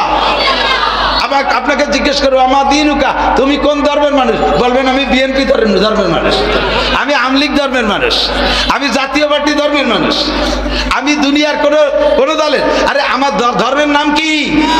আরো জোরে, ইন্নাদ-দীনা ইনদাল্লাহিল ইসলাম। ধর্ম বলতে একমাত্র কোন দলের পরিচয় দিলে পাছার চামড়া থাকবে না, পাছায় ঝালা বাঁধতে যাইও, অথবা শস্য তেল মায়া যাতে বাড়ি স্লিপ করে। দীনিয়াল ইসলাম, বলেন দীনিয়াল কিন্তু তৈরি করে, কবরে জিজ্ঞাসা হবে। এরপরে এই দুটির জব যখন দিয়ে বেলাইছেন, এর মধ্যে আসবে একটা লোক, সুন্দর পাগড়ি মাথায়, আরে কি নুরানি চেহারা, গায়ে জুব্বা, বিড়বিড় করে আপনার সামনে দিয়ে হেঁটে যাচ্ছে। আপনাকে এর মধ্যে জিজ্ঞেস করবে ওমান হাদা রাজুলুল্লাযী বুইসা ফীকুম, তোমার কি পরিচয় আছে ওই লোকটার সাথে যাকে দিয়ে তোমার দুনিয়ায় তোমার ধর্ম পাঠানো হয়েছিল? ওই লোকটারে চেনো? বলতে বলতে হুজুর আলাইহিস সালামের ছবি আপনার সামনে চলে আসবে। আপনি এই প্রশ্নের জবাব একদিক দিয়ে দিবেন, আর একদিক দিয়ে দৌড় মারবেন। অবি মুহাম্মাদিন নবিয়ান সাল্লাল্লাহু আলাইহি ওয়াসাল্লাম, হাযা সাইয়্যিদি ওয়া হাযা নবিয়্যি ওয়া হাযা রাসূলি। এই ফেরেশতারা থামো, এই যে তো আমার সেই নবী যায়, এই যে আমার সেই রাসূল যায়, জোরে কন্না সুবহানাল্লাহ। তিন প্রশ্নের জবাব দেওয়ার সাথে সাথে আল্লাহ পাক আরশে আজিম থেকে ডেকে বলবেন ফেরেশতারা আলবিসুহু মিনাল জান্নাহ। আমার বান্দারে তিনটে প্রশ্ন করেছো না, তিনটার জবাব যথাযথ দিয়েছে। আমার বান্দাকে আর এই মাটিতে শোয়ায় রাখা যাবে না। আলবিসুহু মিনাল জান্নাহ ওয়া আফরিশুহু মিনাল জান্নাহ। দুনিয়ার কাফন তার গায়ে পরানো থাক, এই বডিতে পরানো থাক, তার রুহের গায়ে জান্নাতের এক সেট জামা গায়ে দিয়ে দাও। তার বডিটা মাটিতে শোয়া থাক, তার রুহটাকে মাটিতে শোয়ানো যাবে না, তার রুহটাকে শোয়ানোর জন্য জান্নাতের খাট পালং বিছাই দাও। তিন নম্বর, আফতাহু লাহু বাবানিনাল জান্নাহ। জান্নাতে যাবে হাসরের মাঠ কায়েমের পরে, হিসাব নিকাশের পরে। এর আগের এই লম্বা টাইমটা কি করবে? এই জগতে আল্লাহ পাক বলবেন আফতাহু লাহু বাবানিনাল জান্নাহ, আমার বান্দার সাথে জান্নাতুল ফেরদাউসের সাথে একটা দরজা খুলে দাও। হুজুর বলেন ফায়ুফতাহ, সাথে সাথে খুলে দেওয়া হবে। খুলে দেওয়ার পরে ফেরেশতা দুজন আপনাকে কি বলবে? নুম নুম কানাউমাতিল আরুস, তুমি নতুন দুলহার মতো ঘুমাও। লা ইয়াস্তাইকিজুকা আহাদুন ইলা ইয়াউমিল কিয়ামা, কিয়ামত পর্যন্ত তোমার আর কেউ ঘুম থেকে উঠাবে না। একটু বলবেন না সুবহানাল্লাহ, জোরে কন্না সুবহানাল্লাহ। এইটা হবে রবকে রব বলে স্বীকার করতে পারলে আপনার লাস্ট রেজাল্ট এখানেই পেয়ে গেছেন। এখন এই রব যাতে ভুলে না যান, রব যাতে ভুলে না যান। আর খেয়াল করে না, এই রব রে যাতে ভুলে না যান, আল্লাহ তাআলা অবিরাম এই রব রে মস্ক করানোর জন্য একটা ব্যবস্থা রেখেছেন। সেটা হলো যত নামাজ আমি পড়বো, হাদিসে আছে লা সালাতা ইল্লা বিফাতিহাতিল কিতাব, সূরা ফাতিহা ছাড়া নামাজ হবে, জোরে বলেন হবে। আর সূরা ফাতিহার প্রথম আয়াতটা পড়বেন আলহামদুলিল্লাহি রাব্বিল আলামিন। আলহামদুলিল্লাহি, এ জায়গায় রব, প্রশংসা কার? কেন? তিনি রব্বুল আলামিন, এজন্য সে প্রশংসা পাবে। ঠিক কি ঠিক না? আল্লাহ কয় রব আমার পছন্দনীয় নাম, ওখানে মস্ক করা দিছি। কবরে পরীক্ষা হবে, তুই যাতে ভুলে না যাস, এজন্য তোর স্মরণ রাখার জন্য আমি আল্লাহ তাআলা ব্যবস্থা রেখেছি। তুই রবের মস্ক করবি, বলেন আলহামদুলিল্লাহি রাব্বিল আলামিন। আলহামদুলিল্লাহি রাব্বিল আলামিন। কোন নামাজ সূরা ফাতিহা ছাড়া হবে না, যাতে রব্বুল আলামিন রবের মস্ক থাকে। এজন্য আল্লাহ তাআলা সূরা ফাতিহা আমাদের জন্য ওয়াজিব করে দিয়েছে নামাজের মধ্যে। একটু জিকির করি, ফাঁকে ফাঁকে যার চলে যার দরকার সে উঠে চলে যাবেন না। লা ইলাহা ইল্লাল্লাহ।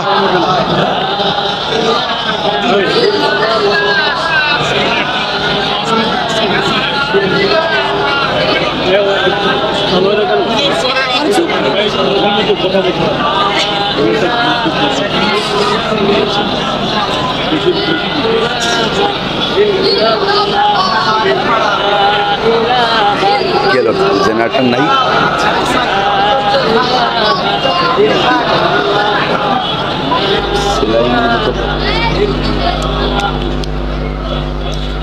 আলহামদুলিল্লাহ বলেন, আলহামদুলিল্লাহ রাব্বিল আলামিন। আল্লাহ পাক বলেন, এই রবরে ইয়াদ রাখার জন্য আমি অবিরাম এটা ওয়াজিব করে দিয়েছি। সূরা ফাতিহা কোন সূরা? কয়টা মশলা বলবো? কয়টা মশলা বলবো? কষ্ট হচ্ছে আপনাদের? এদিক দেখা। সূরা ফাতিহা ছাড়া কোনো নামাজ হবে? জানাজার নামাজও কেলো কি দেখি এলো তা জানি। জানাজার নামাজ সূরা ফাতিহা ছাড়া হবে? পেছাই গেছে। জানাজার নামাজ নামাজ না, যে নামাজে রুকু নাই সিজদা নাই ওই নামাজ নামাজ না। যে নামাজে রুকু নাই সিজদা নাই ওই নামাজ। সালাতের মানে কয়েকটা, তার ভিতরে একটা হলো দোয়া। কাজেই জানাজা হলো সালাতুল জানাজা, মানে জানাজার মাইয়িতের উদ্দেশ্যে দোয়া। এর মধ্যে রুকু নাই সিজদা নাই, কাজেই এই জায়গা সূরা ফাতিহাও লাগবে না। সূরা ফাতিহা লাগবে, জানাজায় সূরা ফাতিহা নাই। এখন সূরা ফাতিহা নামাজের মধ্যে পড়েন। ইমাম সাহেবরা এদিকে ইমাম সাহেবরা খেয়াল করি। বড় মসজিদের ইমাম সাহেবের ভাষায় রেখে তো বলতে ভয় লাগে, তারপরও সব জায়গায় আছে।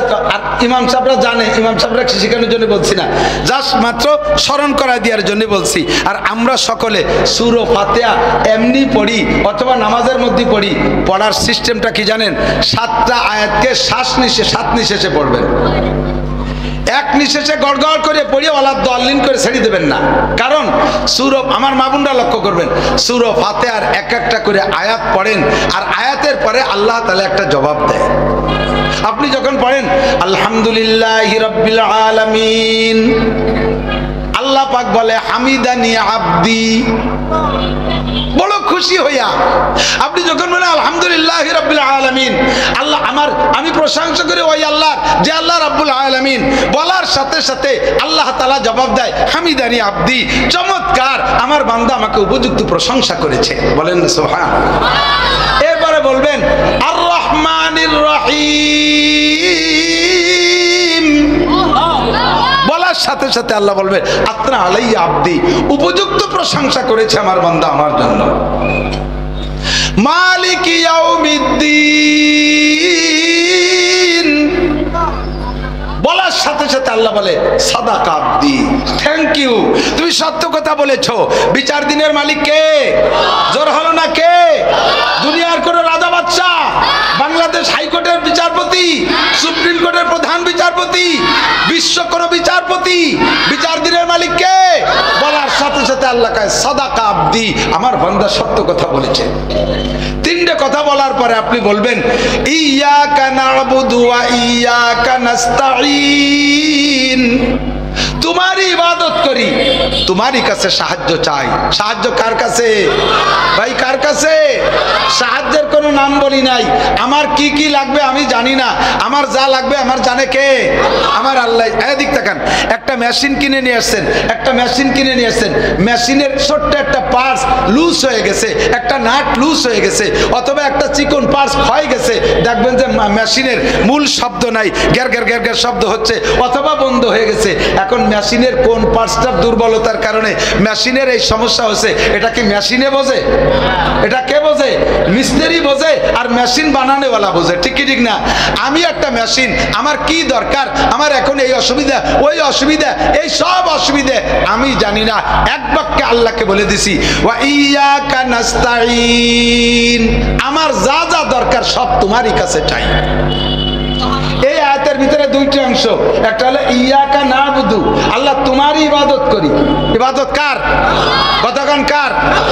লা তুশরিক বিল্লাহ ওয়ালা ইউশরিক বিইবাদাতি রাব্বি আহাদা, ইবাদতের মধ্যে কাউকে শরীক করব না। ইবাদত হবে কার জন্য? আল্লাহরই জন্য ইবাদত করি। এই কথা বলার পরে আল্লাহ কয় হাযা বাইনি ওয়া বাইনা আব্দি, এই আয়াতটা দুই ভাগ হয়ে গেছে, অর্ধেক আমার আর অর্ধেক আমার বান্দার। আমারটুকু আমি পেয়েছি, ওয়ালি আব্দি মা সাআলা, আমার বান্দা যেটা চাইছে ওরে তা দিয়ে দিলাম। বুঝেন, কথা মনে রাখতে হবে। এরপরে এই পর্যন্ত বলার পরে এরপরে আল্লাহকে বলবেন, আল্লাহ এ তো সাধারণভাবে চাইলাম, আমার কোনটা কি লাগবে আমি জানি না, এটা তুমি বুঝে বুঝে দিবা, তবে আমার একটা দাবি আছে আল্লাহ, খাস একটা কথা বলবো। আল্লাহ আপনার কাছে আমি জিজ্ঞেস করছি না, আল্লাহরে করতেছি আর কি। আল্লাহরে বলবো, আল্লাহ আমার খাস একটা দাবি বলবো। আল্লাহকে বলো তাড়াতাড়ি, এখনই তো বলার সময়। নামাজ হলো বান্দার আল্লাহর মাঝে গল্প করার জায়গা, এটা চাওয়া পাওয়ার জায়গা। তুমি বলো তোমার কি লাগবে। আমি বলে দিছি, ইহদিনাস সিরাতাল মুস্তাকিম।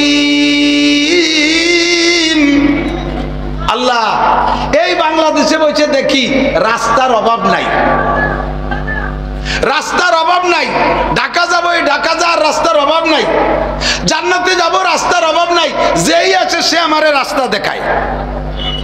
আমলিগ, বিএনপি, জামাত, জাতীয় পার্টি, আটরশি, চন্দ্রপাড়া, মানিকগঞ্জ, সুরেশ্বর, ভোজেশ্বর, ইনায়তপুর, বাহাদুরপুর, শরিয়তপুর, মাদারীপুর, ফরিদপুর, তবলিগ, সরমুনাই, ইতাআতি, ওয়াজাহাতি, কাদিয়ানি, আহলে হাদিস, আহলে কোরআন, হিজবুত তাওহীদ, এ যে কি পরিমাণ জ্বালাই খাচ্ছে আল্লাহ, এর ভিতরে সঠিক রাস্তা কোনটা তুমি দেখায় দাও। যে মৌলবী স্টেজে আসে মনে করি যে তারটাই ঠিক। এখন আমি সঠিক রাস্তা বুঝে উঠতে পারতেছি না। তুমি না দেখালে আমি হারাই যাব, তুমি না দেখালে আমি হারাই যাব। ইহদিনাস সিরাতাল মুস্তাকিম, যে রাস্তা দিয়ে গেলে আমি জান্নাতে যেতে পারবো, রাস্তাটা তুমি দেখাই দাও। তবে আল্লাহ তোমার কাছে আরেকটা অনুরোধ বলবো, আল্লাহর কাছে বলতেছি। আল্লাহকে বলো তাড়াতাড়ি বলো, কয় মেহেরবানি করে গায়রিল মাগদুবি আলাইহিম ওয়ালা দাল্লিন, ইহুদিদের রাস্তা, নাসারাদের রাস্তা, অভিশপ্তদের রাস্তা, পথভ্রষ্টদের রাস্তা, এই দুইটা রাস্তায় তুমি আমাকে চালাবা না। ইহুদিদের অনুসরণ জন্য আমি না করি, নাসারাদের অনুসরণ জন্য না করি। এই কথাগুলো বলার পরে আল্লাহ কয় ওয়ালি আব্দি মা সাআলা, তুমি যা চেয়েছো সব তোমাকে দিয়ে দিলাম। এবার এই জায়গায় একটু কথা শুনে নেন। আপনি দোয়া করছেন আল্লাহর কাছে, আল্লাহ ইহুদ নাসারাদের রাস্তায় যেন আমি না চলি। আল্লাহ আপনার দোয়াটা কবুল করলেন, অথচ আপনি হেঁটে দেখেন, আপনি দেখেন আপনি ইহুদিদের রাস্তায় চলতেছেন। ইহুদি দাড়ি কাটে, আপনিও দাড়ি কাটেন। ইহুদি প্যান্ট পরে, আপনিও প্যান্ট পরেন। ইহুদি মোজ বড় রাখে, আপনিও মোজ বড় রাখেন। মুসলমানরা মন্দিরে যায়, আপনিও মন্দিরে যান। হিন্দুরা দুর্গা পূজায় যায়, আপনিও দুর্গা পূজায় যান। দোয়া করছেন আল্লাহ ওদের রাস্তায় চালাইও না, আল্লাহ দোয়া কবুল করে নিলেন, অথচ আপনি ইচ্ছাকৃতভাবে সেই সমস্ত রাস্তায় চলতেছেন। কাজেই আপনি বুঝে নেন, এই যে দোয়াটা করছেন আল্লাহর কাছে, এটা আপনি অন্তর থেকে করেন নাই, এটা আপনি মুখে ভাষা ভাষা দোয়া করছেন। দোয়াটা অন্তর থেকে। আল্লাহ যেন আমাকে সঠিক পথে চালায়, বলেন আমিন। এই যে আল্লাহ ফাঁকে ফাঁকে প্রত্যেক আয়াতের ফাঁকে জবাব দিলেন, এই জবাবটা দেওয়ার জন্য আল্লাহকে সুযোগ সময় দিতে হবে না? নামাজের ভিতরে গড় গড় করে আলহামদুলিল্লাহ রাব্বিল আলামিন রহমানির রহিম মালিকি ইয়াউমিদ্দিন ইয়াকা না'বুদু ওয়া ইয়াকা নাস্তাঈন, হঠাৎ দাল্লিন। আল্লাহ কয় আমি যা কব তা কব কোন সময়? তোর যা চালি তা তো দেব, তা দিয়ে আর ভাগ তো দিলি না। কাছে তোর কপাল নিয়ে তুই মর। প্রত্যেকটা আয়াতের ফাঁকে আল্লাহকে ওই কথা জবাব দেওয়ার সুযোগ। আল্লাহ যে সুযোগ না পালি বলতে পারবে না তা না, কিন্তু আল্লাহ যেহেতু সুযোগ চাইছে তুমি এক একটা করে বলো আর আমি জবাব দেই, তা দেবো না কে? কাজেই এখন থেকে সূরা ফাতিহা পড়ার মাসআলা আমি এভাবেই জেনে নেব যে আস্তে পড়ি আর জোরে পড়ি, প্রত্যেকটা আয়াতের পরে বলবো, এক একটা আয়াত পড়ে আমি ছেড়ে দেবো। আল্লাহ তাআলা যেন আমার ওই জবাবটা দিয়ে দেয়, বলেন আমিন। এরপরে ওয়ালা দাল্লিন, তারপরে হলো আমিন। আল্লাহ তুমি কবুল করে নাও। ইমাম সাহেব পড়ছে, আমরা সকলে একমত, তাই তো নাকি বলেন? আর আমি একাও যখন পড়ি তখন আমার এই দাবির উপরে আমি একমত, তুমি কবুল করে নাও। বাহরহাল যে কথা বলতে চাইছি সেটা হলো, রবকে ওখানে স্বীকার করে আসছি, রবের পরীক্ষা হবে কবরে, আমি রবকে মস্কর করব। আল্লাহ পাক রব্বুল আলামিন এবার সুন্দর একটা কথা, এদিক আমার দিক জায়গা মতো চলে আসছি। আল্লাহ পাক বলেন ইন্নাল্লাযীনা ক্বালু রাব্বুনাল্লাহ, যারা বলবে রব আমার আল্লাহ, রব আমার সুম্মাস্তাকামু, এদিক সুম্মাস্তাকামু, আল্লাহকে রব বলে স্বীকার করে ইহুদিদের ধাক্কায়, নাসারাদের ধাক্কায়, খ্রিস্টানের ধাক্কায়, রাজনৈতিক ধাক্কায়, দলের ধাক্কায়, কোন নেতার ধাক্কায় আমি আল্লাহকে রব বলা থেকে এক সেকেন্ডের জন্য পা পিছলে যেতে রাজি। জোরে বলেন রাজি। আল্লাহ কয় এই কথার পর অটল থেকে তুই যদি মৃত্যু শয্যা পর্যন্ত আসতে পারিস, সুম্মাস্তাকামু, এই কথার পর অটল থেকে মৃত্যু শয্যায় আসতে পারিস, বান্দা আমার পুরস্কার এখন থেকে খেলা শুরু হবে। তাতানাজ্জালু আলাইহিমুল মালাইকা, তোমার জানটাকে রিসিভ করার জন্য, ইস্তেকবাল করার জন্য, অভ্যর্থনা জানানোর জন্য আজরাইলের সাথে আমার জান্নাত থেকে 500 ফেরেশতা তোমার কাছে যাবে। কয়শো? 500 ফেরেশতা যাবে তোমার জানটা রিসিভ করার জন্য।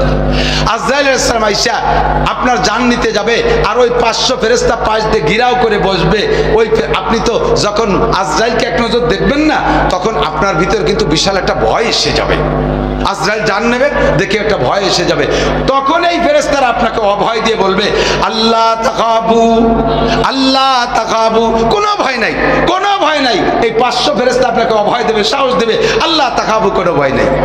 2 নম্বরে বলবে, ওয়ালা তাহজানু, তুমি মরার সময় টেনশন করতেছো, আমার এই মার্কেটের কি হবে, আমার এই ব্যবসা বাণিজ্য কি হবে, ছেলেটারে বিয়ে দিয়ে যেতে পারলাম না, লাস্টের মেয়েটা বিয়ে দিয়ে যেতে পারলাম না, যুবতী বউ তুইও চলে গেলাম, এরপরেও ব্যবসা বাণিজ্যের কি হবে, কি ইন্ডাস্ট্রিজের কি হবে, সামনে নির্বাচনে টাকা দিলাম গুটি খানি, তা তো কোনো ফলাফল হলো না, কি হবে না, এই বলে যে তোমার ভিতরে টেনশন হয়েছে, ফেরেশতারা কয় বলা তা জানু, ওই চিন্তারে লাভ নাই, 3 জাগ কোষ্টা পাট জাগ হয়ে গেছে, তা বাঁচিয়ে পারলাম না, কি হবে না।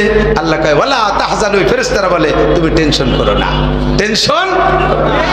আর খাস একদল ফেরেশতা আপনার কাছে গিয়ে একেবারে চোখের সামনে একটা প্লেকার্ড দেখাবে, ওর ভিতরে আপনি যে জান্নাতে যাবেন ওই জান্নাতের সব নাজ ও নিয়ামত ওই প্লেকার্ডের ভিতরে অঙ্কিত থাকবে। চোখের সামনে নিয়ে দেখায়, বলবে ওয়া আবশিরু বিল জান্নাতিল্লাতি কুনতুম তুআদুন। এই মৌলানা নাসির সাহেব জান্নাতের প্রলোভন দিয়েছিল, মনে আছে? আব্দুল হাফিজ সাহেব প্রত্যেক জুমার দিন বেহেশতের কথা কত মনে পড়ে বুড়ো? হ্যাঁ, এই যে সেই বেহেশতে, তুমি এই বেহেশতে যাবা, বলেন না সুবহানাল্লাহ, এই বেহেশতে যাবা।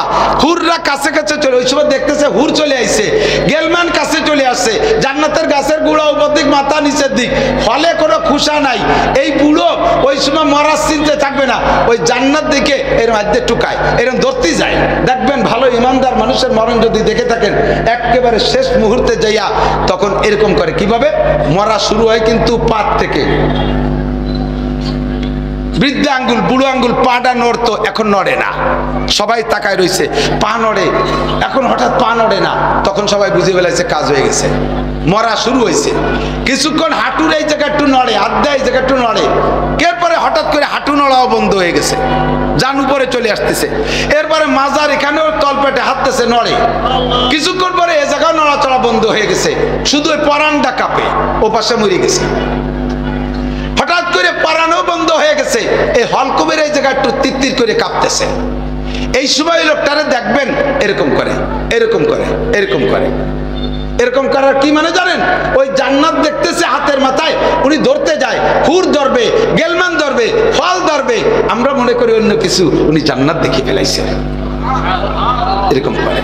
হঠাৎ করে এই জান্নাতের ধান্দার মধ্যে রয়েছে, এটা ধরে উড়া ধরে, এর ফাঁক দিয়ে কোন ফাঁকে আজরাইল জান বের করে নিয়ে গেছে, বুড়ো তা টেরও পাই নাই,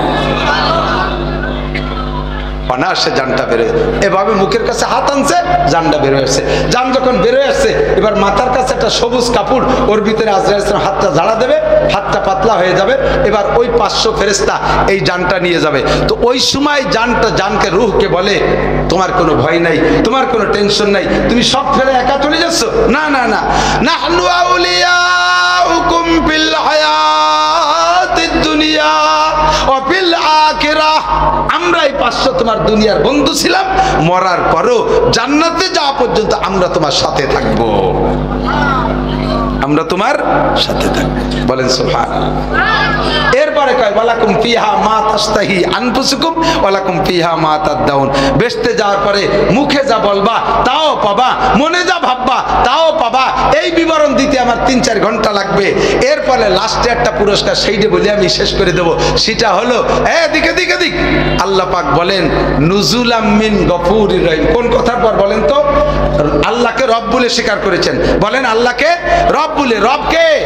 এই কথার পর অটাল থেকে মরণটা যদি এমন পান, আল্লাহ পাক বলেন কিয়ামতে জান্নাতের ভিতরে একটা পার্কে সমস্ত জান্নাতীদেরকে নিয়ে আল্লাহ পাক রব্বুল আলামিন একটা মাহফিল করবে।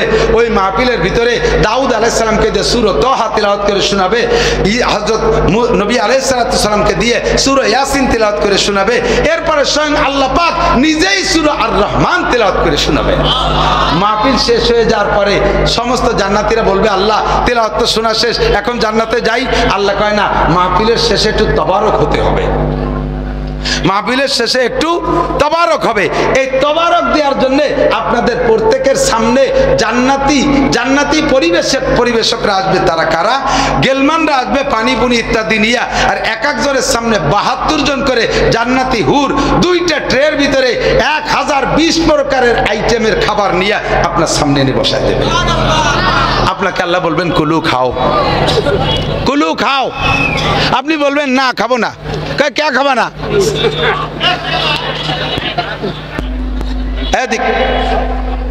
আপনি বলবেন না খাবো না। কে খাবা না? কয় আমাকে কোট মসজিদের মাহফিলের দিন নাসির সাহেব বলে আসলো, এই আজকের খাবার বলে তুমি আজকে খাওয়াবা। এদিন ফেরেশতা বিটিরা দিয়ে গেল, মহিলারা তুই গেল, তুমি না খাওয়ালে আমরা খাবো না। আল্লাহ কয় ঠিক আছে, মনে রাখছিস যখন এখনই হবে। জান্নাতের মাছের কলিজা ভুনা আর জান্নাতের রুটি দিয়ে নেলা বানায়, আমাকে গোপালগঞ্জে নেলা লুকমা বানাইয়া নেলা বানাইয়া একে টাইমে সমস্ত জান্নাতীর মুখে উঠাই দেবে আল্লাহ। লুকমা মুখে নিয়ে না চাবাইয়া আওরে বসে রয়েছে। কাইম জাগু ওয়াকুলু চাবাও আর খাও।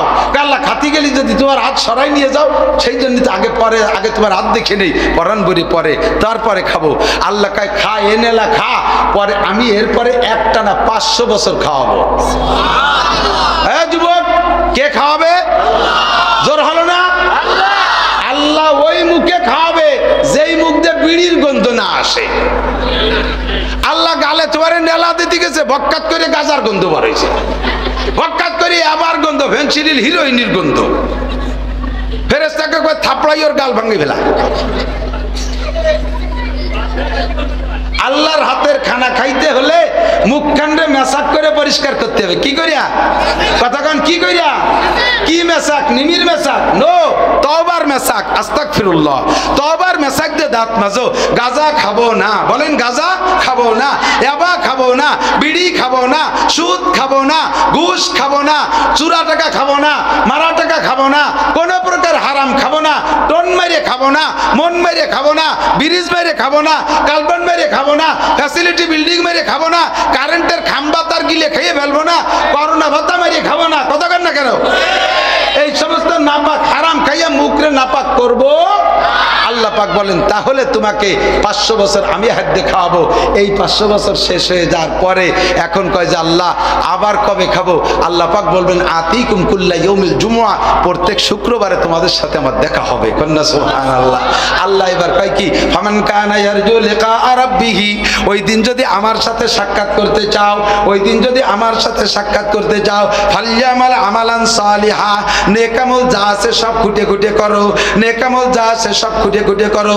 ওয়ালা ইউশরিক বিইবাদাতি রাব্বিহি আহাদা, আর কোন ইবাদত করার ব্যাপারে আল্লাহর সাথে কেউরে শরীক করবা না। ইবাদত হবে কেমন? ওয়ামা উমিরু ইল্লা লিয়াবুদুল্লাহ মুখলিসিনা লাহুদ্দিন। নামাজ পড়বো কার জন্য? রোজা হবে কার জন্য? দান খয়রাত কার জন্য? আমাদের এখানে দান খয়রাত যদি আমি বলি, এই যে বিল্ডিং এর কাজ হচ্ছে, গত বছর শুরু হয়ে দিয়ে গেছিলাম মাহফিলি, আল্লাহর রহমতে কয়তলা পর্যন্ত হয়েছে? 6 তলা ছাদ হয়ে গেছে। আরে আমি 6 মাস আগে 7 মাস আগে আমার মসজিদের কয়টা খুঁটি গাড়ছি, তা দাঁড়ায় রয়েছে, তার একটু ইট দিন, তার ছাদ দিতে পারতেছি না।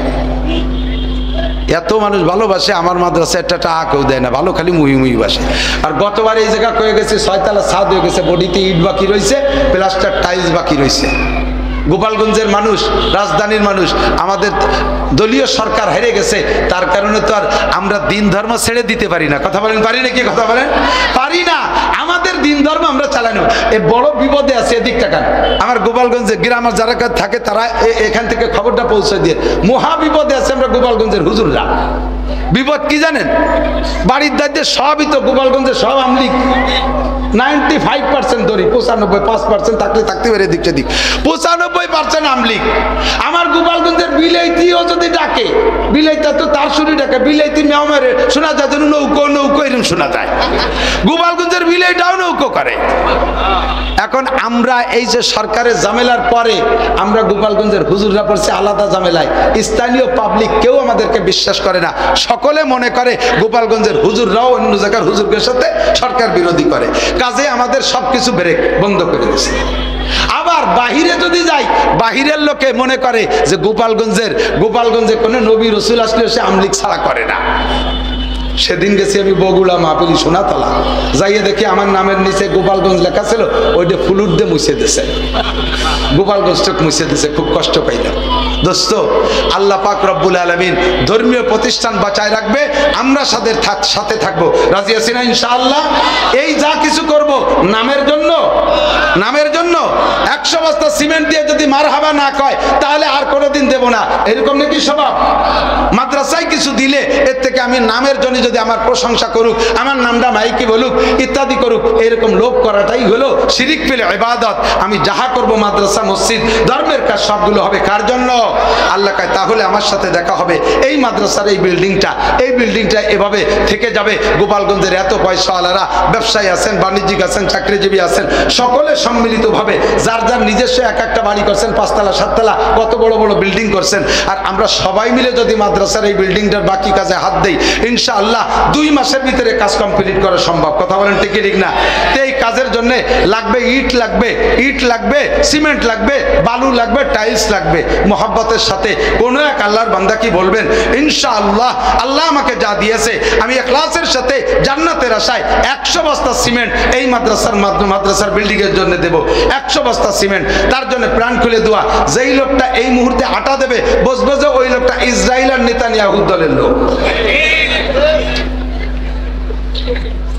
একান্ত পেশাব আসলে এক আঙ্গুল দেখাবেন, আমি বসবো 100 বস্তা সিমেন্ট।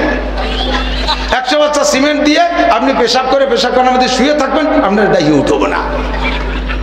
মোহাব্বতের সাথে আব্বা আমার রুহের মাগফিরাত, নিজের পরকালের সদকায় জারিয়ার জন্য এ ঘরের ভিতরে যতদিন কোরআনে কারিমের তেলাওয়াত হবে, হাদিসের তেলাওয়াত হবে, আল্লাহর কসম আপনি কবরে শুয়ে পাবেন। মোহাব্বতের সাথে একজন পয়সাওয়ালা বা হিম্মত বলে ফেলবেন, আমি 100 বস্তা সিমেন্ট দেবো। ও পয়সাওয়ালারা, কত টাকা কতভাবে কামাই করছেন, সব টাকার হিসাবও নাই, কত টাকা চলে গেছে, সামনে যা কামাই করবেন তাও থাকবে না। একজন মানুষ মোহাব্বতের সাথে হিম্মতের সাথে বলবেন, আলাইসা মিনকুম রজুলুর রশিদ, 100 বস্তা সিমেন্ট দেনেওয়ালা। আমি গোপালগঞ্জের ভিতরে সর্বপ্রথম 100 বস্তার নিচে বলতে লজ্জা পাচ্ছি। বহুত জায়গা দেখে এসে বেশি কালেকশন হয়। আমি গত রাত্রে একটা মাহফিল করে এসেছি ঢাকা মুন্সিগঞ্জের শ্রীনগর রাড়িখাল কি বলে এই আড়িয়াল বিলের ভিতরে, হযরত মাওলানা ইউনুস সাহেবের মাদ্রাসা।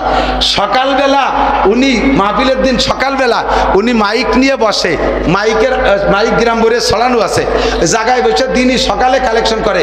55 মন খালি গাভীর দুধ আইছে, 55 মন গায়ের দুধ আইছে। আর উনি ওই একাই কালেকশন করে, ছেলেপেলেরা থাকে বাড়ির থেকে বাচ্চা কাচ্চাই দিয়ে পাঠায় দেয়। আর একদিনে যে চাউল কালেকশন হয়েছে সারা বছর খাইয়েও থেকে যাবে, এলো ওই জায়গায় বসে কালেকশন। আমরা এই জায়গা গোপালগঞ্জ জেলা সদরে যেভাবেই বলেন, সদর সাহেবের গোপালগঞ্জ, শেখ হাসিনার গোপালগঞ্জ, বঙ্গবন্ধুর গোপালগঞ্জ, ধর্মীয় দুনিয়ার দিক দিয়ে যেদিকেই বলেন না কেন, আমরা ঐতিহ্যবাহী জেলায় একটা মানুষ কি নাই 100 বস্তা সিমেন্ট এই জায়গা দেওয়ার মতো? একটা মানুষ কি নাই, রজুলের রশিদ কি নাই 100 বস্তা সিমেন্ট দেওয়ার মতো? আমি তার জন্য এই হাজার মানুষকে দোয়া করব, আল্লাহ তাআলা তাকে হালালভাবে লাখ লাখ কোটি কোটি টাকার মালিক বানায় দেবে, সুস্থ তার সাথে লম্বা হায়াত দান করবে। আল্লাহ বারবার মক্কা মদিনা জিয়ারত নসিব করবে, নেক সন্তানের আব্বা বানায় দেবে, মরহুম যারা কবরে চলে গেছে জান্নাতি করে দেবে। আছেন কোন আল্লাহর বান্দা? কি নাম? চেয়ারম্যান। আগামী শুক্রবারে আমার মাদ্রাসায় মাহফিলের দাওয়াত, 50 বস্তা নিয়ে যাওয়া লাগবে। আমার অত্যন্ত প্রিয় চেয়ারম্যান, স্নেহের চেয়ারম্যান উলপুর। একটু তকবীর হবে, নামটা ভুলে গেছি কি জানো? বাবু নারায়ে তাকবীর। আমার চেয়ারম্যান বাবুলকে আল্লাহ কবুল করো, বলেন আমিন। 100 বস্তা সিমেন্ট দেওয়ার ওয়াদা করেছে, আল্লাহ তাকে তৌফিক দান করো। যুবক মানুষ, আল্লাহ তাকে জাতির সঠিক সেবা খেদমত করো, তৌফিক দান করো। হালাল ভাবে অনেক টাকার মালিক বানায় দাও, সবাই বলেন আমিন। বংশে যারা কবরে চলে গেছে জান্নাতি করো। আছেন আর কোন আল্লাহর বান্দা? 100 পাইছি, 50 বস্তার একজন মানুষ বলেন, 50 বস্তার একজন মানুষ বলেন, হিম্মতের সাথে দাঁড়িয়ে যান। আপনার বিল্ডিং বানাচ্ছেন, কত হাজার বস্তা সিমেন্ট খরচ করলেন, আল্লাহর কোরআনের ঘর 50 বস্তা সিমেন্ট পাবে না, এটা কেমন কথা? একটু বলেন। মাত্র 10 মিনিটের ভিতরে আমি বিদায় নেব, একটু তাড়াতাড়ি বলেন ইনশাআল্লাহ। আছেন কেউ 50 বস্তা সিমেন্ট দেওয়ার মতো? আর একজনের দিকে না তাকায়, নিজের বুকের দিক তাকায়, হিম্মত করে কয়ে ফেলেন। একটু তাড়াতাড়ি বলেন। আসেন আসেন, 50 50 দোয়া হবে ইনশাআল্লাহ। 85 প্রস্তাব থাকলো এই জায়গায়, উড্র করি নাই। 20 বস্তা 10 বস্তা, একটু বলেন 20 বস্তা সিমেন্ট। কি নাম? নাইমুল হাসান। নাইমুল হাসান, যুবক মানুষ, ছেলে